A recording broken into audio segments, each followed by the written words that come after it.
दोस्तों स्वागत है आपका अपना YouTube channel study with okay में।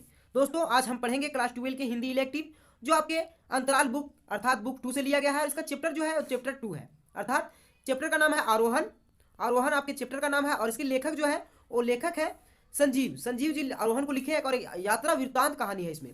तो इसमें जितने भी एमसीक्यू क्वेश्चन है और आपके बोर्ड एग्जाम में पूछे जाते हैं, बार बार पूछे गए, उन सारे एमसीक्यू क्वेश्चन को इस वीडियो में कवर करेंगे, जिससे आपको बहुत ही गाइड होगी आपके एग्जाम के लिए। और इसमें जितने भी इंपॉर्टेंट क्वेश्चन रहते हैं आपके बोर्ड एग्जाम में पूछे जाते हैं, तो सारे एमसीक्यू क्वेश्चन को इस वीडियो में कवर कर लेंगे, तो आपको बहुत ही हेल्पफुल होगा। तो चलिए बिना टाइम वेस्ट किए इस वीडियो को शुरू करते हैं। इससे पहले मैं आपको बता दूं दोस्तों कि अगर आप बेहतरीन तरीके से आप क्लास 12 में एग्जाम की तैयारी करना चाहते हैं तो आप हमारे यूट्यूब चैनल को सब्सक्राइब कर सकते हैं, क्योंकि हमारे यूट्यूब चैनल में आपके बोर्ड एग्जाम की तैयारी बहुत ही अच्छी खासी से चल रही है। आपने अभी तक क्या पढ़ा क्या नहीं पढ़ा ये कोई मायने नहीं रखता। जब तक आप इन कम समय में अच्छा खासा तैयारी नहीं करेंगे तो आप एग्जाम की तैयारी अच्छा तरह से नहीं कर पाएंगे। तो चलिए सबसे पहले देखते हैं क्वेश्चन नंबर 1। क्वेश्चन नंबर 1 क्या कह रहा है कि आरोहण किसके द्वारा रचित है। तो आरोहण जो था वो संजीव द्वारा रचित है। उसके बाद क्वेश्चन नंबर 2 को देख लेते हैं। क्वेश्चन नंबर 2 क्या कह रहा है। क्वेश्चन नंबर 2 कह रहा है कि बस ने रूप सिंह और शेखर कपूर को किस स्टॉप पर उतारा था। जो इसका आंसर हो जाएगा वो हो जाएगा देवकुंड स्टॉप पर। रूप सिंह और शेखर सिंह जो थे वो रूप सिंह के गांव जा रहे थे। किसके घर? तो रूप सिंह के गांव जा रहे थे शेखर सिंह और रूप सिंह, तो दोनों जा रहे थे। तो जो बस स्टॉप था वो देवकुंड के स्टॉप पर रुका दिया था। उसके बाद में वहां से 2 घोड़े लिए थे रूप सिंह और शेखर सिंह ने। तो यह स्टोरी आपको पता ही होगा। चलिए आगे देखते हैं। अगर आप इस वीडियो को ध्यान से देखेंगे तो आप जितने भी ऑब्जेक्टिव सब्जेक्टिव पूछे जाते हैं उन सारे जो क्वेश्चन को आप आसानी से हल कर पाएंगे दोस्तों, क्योंकि आपके जो ये कहानी है वो आपके दिमाग में बहुत अच्छा तरह से बैठ जाएगा। इसलिए इस वीडियो को आप ध्यान से देखिए और पूरा देखिए। क्वेश्चन नंबर 3 कह रहा है कि रूप सिंह कितने सालों बाद अपने गांव वापस लौटा था। तो आपको पता है कि रूप सिंह जो था वो अपने गांव से भाग गया था और 11 साल के बाद अपना गांव लौटा था। तो ऑप्शन नंबर सी सही हो जाएगा। ऑप्शन नंबर सी सही हो जाएगा। क्वेश्चन नंबर 4 को देखते हैं। क्वेश्चन नंबर 4 कह रहा है रूप सिंह के गांव का क्या नाम था। तो उसका गांव का नाम जो था वो माही था। क्या नाम था? माही नाम था। उसके बाद क्वेश्चन नंबर 5 को देखेंगे। क्वेश्चन नंबर 5 थोड़ा सा छोटा कर लेते हैं, जिससे हमें पढ़ने में थोड़ी सी आसानी होगी। क्वेश्चन नंबर 5 कह रहा है कि झिझक, अपने तो और लाज की भावना रूप सिंह को क्यों घेर रही है। इसका मतलब है कि जो 11 साल के बाद रूप सिंह लौट रहा था घर में, तो उसको लाज लग रहा था, थोड़ा शर्मिला टाइप से, और थोड़ा सा झिझक था, शर्मा रहा था। क्यों? क्योंकि वो 11 साल बाद लौटा था और वो सोच रहा था कि इतने साल बाद लौटे हैं तो लोग पूछेंगे तो क्या कहेंगे। तो इसका जो सही आंसर हो जाएगा ऑप्शन नंबर ए हो जाएगा। कह रहा है कि क्योंकि उसे लग रहा था कि यदि किसी ने उससे पूछा कि वह इन 11 साल अपने उसने क्या किया तो वह क्या जवाब देगा। इसका सही आंसर हो जाएगा ऑप्शन नंबर ए। उसके बाद क्वेश्चन नंबर 6 को देखते हैं। क्वेश्चन नंबर 6 क्या कह रहा है। क्वेश्चन नंबर 6 कह रहा है कि फिर साथ वाला भी कोई ऐसा वैसा नहीं था, शेखर कपूर था। रूप सिंह ने इस कथन को क्यों प्रयोग किया। तो आपको पता है कि शेखर सिंह जो था वो शहरी इलाका में रहने वाला था और रूप सिंह का जो घर था वो गांव का था, अर्थात देहात था, और उसका रास्ता भी अच्छा खासा नहीं था, पहाड़ी इलाकों में रहने वाला था।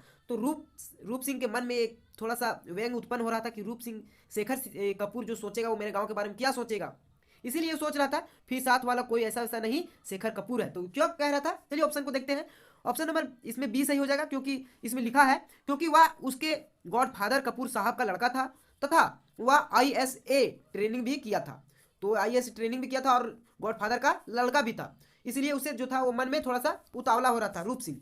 उसके बाद क्वेश्चन नंबर 7 को देखते हैं। क्वेश्चन नंबर 7 क्या कह रहा है कि माही किस गांव से पहले पढ़ने वाला है। तो माही जो है वो सारगी गांव से पहले पड़ता है। सारगी गांव से पहले पड़ता है। माही जो है वो रूप सिंह का गांव है। माही जो है रूप सिंह का गांव का नाम है। उसके बाद क्वेश्चन नंबर 8 को देखते हैं। क्वेश्चन नंबर 8 क्या कह रहा है। क्वेश्चन नंबर 8 कह रहा है दोस्तों, क्वेश्चन नंबर 8 कह रहा है कि लेखक ने महीप का कहानी किस प्रकार वर्णन किया है। तो महीप कौन था? तो जो घोड़ा पे शेखर कपूर को और रूप को बैठा कर लेके गया था वही महीप है। आपको स्टोरी थोड़ा सा याद होगा तो आपको अच्छे खासा इसका आंसर दे सकते हैं। तो लेखक ने महीप का कहानी किस प्रकार वर्णन किया है।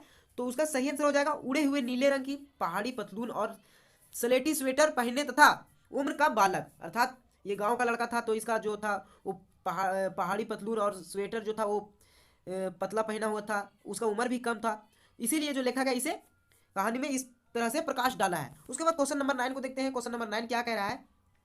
क्वेश्चन नंबर 9 कह रहा है कि धूप की सुनहरी पट्टियों के बीच छाया की स्नेह पट्टियां किस पंक्ति की तुलना की जा रही है। तो इसका सही जो आंसर हो जाएगा वो बाघ की तरह, लकड़बग्घा की तरह, तेंदुआ की तरह या धारीदार खालों वाला की तरह। तो एक व्यंग यहाँ पे मारा है कवि, कह रहा है धूप की सुनहरी पट्टियों के बीच छाया की स्नेह पट्टियां। तो इसका सही आंसर हो जाएगा ऑप्शन नंबर डी हो जाएगा, धारीदार खालों वाला। ऑप्शन नंबर आप 20 का सही हो जाएगा। उसके बाद क्वेश्चन नंबर 10 को देखते हैं। क्वेश्चन नंबर 10 क्या कह रहा है कि सांप की मारी अभागिन, लेखक ने किस नदी को अभागिन कहा है। तो सांप की मारी अभागिन किसे कहा था? तो सुपीन नदी को कहा था। किस नदी को? सुपीन नदी को। माही के किनारे एक नदी था, उसी को सुपीन नदी कहा जाता था। उसके बाद क्वेश्चन नंबर 11 है, ज्यादा चोट तो नहीं लगी भूला, इस कथन ने भूप सिंह किस चरित्र विशेषता का पता चलता है? रूप सिंह का भाई एक था भूप सिंह, तो ये भूप सिंह जो है वो कहते हैं ज्यादा चोट तो नहीं लगी, तो इसमें जो है वो क्या कह रहे हैं? स्नेहभराशील की परिश्रमी थे, कि आत्मविश्वासी थे, या धैर्यशील थे? तो देखिए इसमें जो क्वेश्चन कह रहा है कि ज्यादा चोट तो नहीं लगी, अर्थात ये दयालु भाव वाले व्यक्ति थे। रूप सिंह जो थे वो दयालु भाव वाली बात कर रहे हैं, तो इसका सही आंसर क्या होगा? स्नेहशील हो जाएगा। ऑप्शन नंबर ए सही हो जाएगा। क्वेश्चन नंबर 12 को देखते हैं, अर्थात 12 को देखते हैं। रूप सिंह के इलाके के आखिरी गांव का क्या नाम था? रूप सिंह के जो आखिरी गांव था वो सुरागी था। कौन सा गांव था? सुरागी था। और उससे पहले माही गांव पड़ता था। माही गांव उससे पहले पड़ता था। क्वेश्चन नंबर 13 को देखते हैं। क्वेश्चन नंबर 13 है, पेट के लिए क्या क्या नहीं करना पड़ता है? यह कथन किस रूप सिंह ने किससे के लिए किया था? इसका प्रयोग किसके लिए किया था? तो महीप के लिए किया था, क्योंकि महीप जो था वो 10 मील तक ऐसे पैदल चल रहा था, और शेखर को और रूप सिंह को दोनों को घोड़े में बैठा के ले रहा था, और वो अपना पैदल चल रहा था। तो इसीलिए जो था वो रूप सिंह ने पेट के लिए क्या क्या नहीं करना पड़ता है वो बोला था। तो किसके लिए प्रयोग किया था? तो महीप के लिए प्रयोग किया था। उसके बाद क्वेश्चन नंबर 14 को देखते हैं। क्वेश्चन नंबर 14 क्या कह रहा है कि रूप सिंह और शेखर कपूर महीप के रोजगार के बारे में चर्चा क्यों कर रहे थे? तो इसका सही आंसर क्या होगा? क्योंकि वह ऊंचे पद पर था, क्योंकि उसकी उम्र कच्ची थी, और वह घोड़ा वाला धंधा करता था जो जोखिम भरा हुआ था। तो इसका सही आंसर हो जाएगा बी हो जाएगा, क्योंकि उसका जो उम्र भी बहुत छोटा था, वो घोड़े वाला का धंधा भी करता था, और जो उधर का रास्ता बहुत खराब था, तो वो जोखिम भरा भी था। ऑप्शन नंबर बी सही हो जाएगा। क्वेश्चन नंबर 15 को देखते हैं। 15 क्या कह रहा है कि 102 गोरे सम्राट अजनबियों के आसमान पर गांव के कुछ लोग अपने अपने घरों से निकलने आए थे। किन दो अजनबियों की बात हो रही है? तो आपको पता है कि रूप सिंह और शेखर जो थे वो गए थे माही गांव। तो माही के लोग जो थे वहां रहने वाले, वो ऐसे आश्चर्यचकित से देख रहे हैं। तो किन की बात हो रहा है? तो हो जाएगा रूप और किसके? रूप और शेखर की। ऑप्शन नंबर डी सही हो जाएगा। रूप और शेखर के बीच ऑप्शन नंबर डी सही हो जाएगा। उसके बाद क्वेश्चन नंबर 16 को देखते हैं। क्वेश्चन नंबर 16 क्या कह रहा है कि कहानी में भूप सिंह और रूप सिंह के पिता कौन थे? तो भूप सिंह और रूप सिंह दोनों भाई थे, तो इसके पिता का नाम क्या था? तो इसका पिता का नाम जो था वो राम सिंह था। क्या नाम था? राम सिंह। उसके बाद क्वेश्चन नंबर 17 को देखते हैं। क्वेश्चन नंबर 17 क्या कह रहा है दोस्तों? रूप सिंह की इलाकों की क्षेत्रीय भाषा निम्न में से कौन सी थी? रूप सिंह की इलाके की क्षेत्रीय भाषा कौन सी थी? तो नेपाली थी, मंडियाली थी, कुमाऊली थी, या गढ़वाली थी? तो सही हो जाएगा ऑप्शन नंबर ए, गढ़वाली थी। उसके बाद क्वेश्चन नंबर 18 को देखते हैं। क्वेश्चन नंबर 18 क्या कह रहा है? क्वेश्चन नंबर 18 कह रहा है कि बूढ़ा त्रिलोक अभी भी इस आत्मीयता से पूरी तरह से आत्मसात नहीं कर रहा रह गया। तो इसका सही आंसर क्या हो जाएगा? ऑप्शन नंबर इसमें पढ़ते हैं, क्योंकि उसे रूप सिंह और शेखर कपूर अजनबी लग रहे थे, क्योंकि वह यकीन नहीं कर पा रहा था कि रूप सिंह 11 साल बाद वापस लौटा, क्योंकि उसके पहले बार आने वाला किन्हीं शहर लोगों को नहीं देखा था। इनमें से कोई नहीं। तो इसका सही आंसर हो जाएगा बी हो जाएगा, क्योंकि जो उसको विश्वास ही नहीं हो रहा था कि 11 साल बाद जो है रूप सिंह इस गांव में आएगा, इसीलिए त्रिकोण एक बूढ़ा थे त्रिलोक दादाजी, वो इस बात को सोच रहे थे अपने मन में। उसके बाद क्वेश्चन नंबर 19 को देखते हैं। क्वेश्चन नंबर 19 कह रहा है कि त्रिलोक सिंह द्वारा पर्वतरोहण संस्थान के बारे में पूछने पर रूप सिंह गड़बड़ा क्यों गया? इसका ऑप्शन देखते हैं। क्योंकि वह एक उन्हें बताने से झिझक रहा था, उसके 11 साल पर्वतरोहण की ही किया, फिर पर्वतरोहण गांव वाले के लिए कुछ नया व्यवसाय नहीं था, क्योंकि गांव वाले के लिए पर्वतरोहण उनकी आम जिंदगी का हिस्सा था। तो इसका ऑप्शन नंबर क्या हो जाएगा? तो ऑप्शन नंबर सभी हो जाएगा डी। इसमें अगर सारे आप अच्छे से पढ़ेंगे तो आपको ध्यान में थोड़ा आएगा, ऑप्शन नंबर डी सही हो जाएगा। उसके बाद क्वेश्चन नंबर 20 को देखते हैं। क्वेश्चन नंबर 20 क्या कह रहा है? क्वेश्चन नंबर 20 कह रहा है कि महीप किसका पुत्र था? तो महीप जो था वो भूप सिंह का पुत्र था। किसको? भूप सिंह था, रूप सिंह का भाई का पुत्र था। तो इसका सही आंसर भूप सिंह और शैला का, रूप सिंह और शैला का, राम सिंह का, त्रिलोक सिंह का। तो इसका सही आंसर क्या हो जाएगा? भूप सिंह और शैला का। ऑप्शन नंबर ए सही हो जाएगा। उसका क्वेश्चन नंबर 21 को देख लेते हैं। क्वेश्चन नंबर 21 क्या कह रहा है? क्वेश्चन नंबर 21 कह रहा है कि जा चढ़ जा इस साल मयाल पर। बूढ़े त्रिलोक की यह बात सुनकर रूप सिंह परेशान क्यों हो गया? देखिए जब रूप सिंह जो है वो अपने त्रिलोक चाचा को बताते हैं कि हम ऐसे पहाड़ पे चढ़ते हैं, पर्वतरोहण करते हैं, तो उनको विश्वास ही नहीं हो रहा था। तो वो कहते हैं कि जा चढ़ जाओ इस म्याल पर। तो फिर पूछते हैं जो रूप सिंह कि हम क्यों चढ़े चाचा? तो बोलते हैं कि तुम्हें ऐसे तनख्वाह मिलता है ना, सरकार तुमको पहाड़ पर चढ़ने के लिए तनख्वाह देता है ना, तो तुम चढ़ जाओ इस पहाड़ पर। देखिए कैसे बात कर रहे थे। तो इसका सही आंसर आप ऑप्शन को पढ़ते हैं, उसके बाद ऑप्शन के मुताबिक हम लोग आंसर को देंगे। क्या उसकी चढ़ाई नहीं आती थी क्योंकि उसे पर्वतारोहण के लिए उत्तर परत, रस्सी, खुट्टी, कुल्हाड़ी जैसे औजारों की जरूरत पड़ती है, जो उसके पास नहीं थी, क्योंकि वह पहाड़ के नीचे पहाड़ की ऊंचाई को देखने डर लग गया। तो इसका आंसर हो जाएगा बी, क्योंकि देखिए जब रूप सिंह है जो पहाड़ पर चढ़ता है तो उसके पास होता है रस्सी, होता है खुट्टी, होता है कुल्हाड़ी, होता है आदि सारे औजार होते हैं, तो उनके पास वो नहीं था, इसीलिए थोड़ा सा हिचकिचा जाते हैं रूप सिंह। उसके बाद क्वेश्चन नंबर 22 को देखते हैं। क्वेश्चन नंबर 22 क्या कह रहा है, इस यात्रा वृत्तांत में भूप दादा का चरित्र चित्रण किस प्रकार किया गया है। तो जो है भूप दादा जी, उसका चरित्र कैसा है, आत्मविश्वासी है, परिश्रमी है और चुस्तीले तथा फुर्तीले दोनों है। इसका ऑप्शन नंबर सब डी हो जाएगा, क्योंकि वो आत्मविश्वासी भी थे, परिश्रमी भी थे, चुस्तीले एवं फुर्तीले भी थे, तभी तो वो पहाड़ पे फटाक से चढ़ जाते हैं और शेखर सिंह और रूप सिंह जो थे वो नहीं चढ़ पाते हैं। उसके बाद क्वेश्चन नंबर 33 को देखते हैं। क्वेश्चन नंबर 23 दोस्तों, 23 कह रहा है कि रूप सिंह के पहाड़ पर चढ़ना सीखने के बावजूद बावजूद भूप सिंह के सामने बौना क्यों पड़ गया।